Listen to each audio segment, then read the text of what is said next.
From Narnia, King Arthur, to The Lord of the Rings, many stories in our day and age involve a trope called the Return of the King.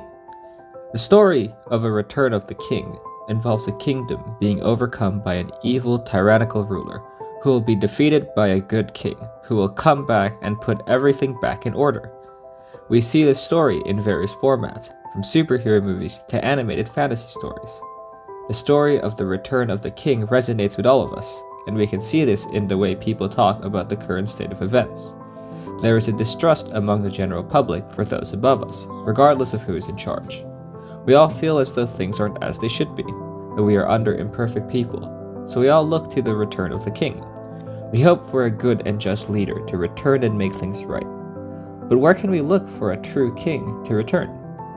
All of those who claim to work for good ultimately fail us. Because nobody is perfect, no one can be a truly good leader. But the Christian story holds true to the promise of the return of the king. Christ promised to return to set things right. Unlike the promises of leaders who failed us, we can rest assured that Christ will not fail.